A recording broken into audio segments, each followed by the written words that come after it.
असलम एक छोटे से गांव में रहता था।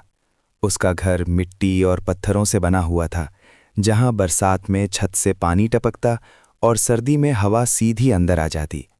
बचपन में ही उसके वालिद का इंतकाल हो चुका था। जिंदगी का बोझ असलम और उसकी वालिदा दोनों पर आ गिरा था। असलम रोज़ सुबह फजर की नमाज के बाद खेतों में काम करता, कभी लकड़ी काटता, कभी लोगों के लिए बोझ उठाता। वो कम कमाता, मगर जो भी मिलता उसमें से पहले अपनी माँ के लिए दवा और रोटी का इंतज़ाम करता। उसकी वालिदा कमज़ोर थीं, लेकिन उसके होंठ हमेशा दुआ से भीगे रहते।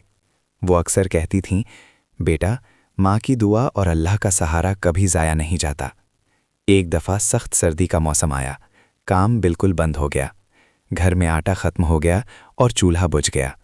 असलम ने 2 दिन भूख में गुजार दिए, मगर फिर भी उसने अपनी माँ के सामने अपनी परेशानी का इजहार नहीं किया।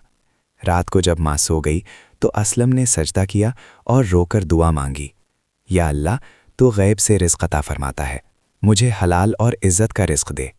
अगली सुबह वो गांव के बाहर शहर की तरफ चल पड़ा। रास्ते में उसने देखा कि एक बुज़ुर्ग आदमी ज़मीन पर गिरे हुए थे। लोग गुजर रहे थे, लेकिन कोई रुक नहीं रहा था। असलम ने फ़ौरन उन्हें उठाया, पानी पिलाया और अपनी चादर उन पर डाल दी। वो बुज़ुर्ग सफ़र के दौरान बीमार हो गए थे। असलम उन्हें शहर तक ले गया और एक मस्जिद के इमाम से मदद ली। कुछ दिन बाद जब बुज़ुर्ग ठीक हो गए तो उन्होंने असलम का शुक्रिया अदा किया और पूछा कि वो क्या काम करता है। असलम ने अपनी पूरी कहानी बिना शिकवा किए सुना दी। वो बुज़ुर्ग एक बड़े ताजिर निकले। उन्होंने असलम को अपने साथ काम पर रख लिया। असलम ने मेहनत, ईमानदारी और नमाज की पाबंदी से सबका दिल जीत लिया। वक्त के साथ वो एक भरोसेमंद इंसान बन गया। कुछ सालों बाद असलम ने अपनी माँ के लिए पक्का घर बनवाया। माँ ने उस दिन हाथ उठाकर कहा, या अल्लाह, मेरे बेटे को हमेशा अपनी हिफाजत में रखना। असलम समझ चुका था कि असल कामयाबी पैसे नहीं, बल्कि अल्लाह की रज़ा है।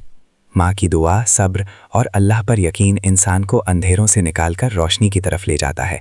अल्लाह कभी भी अपने बंदे को तन्हा नहीं छोड़ता। चैनल को लाइक, शेयर और सब्सक्राइब करें। शुक्रिया।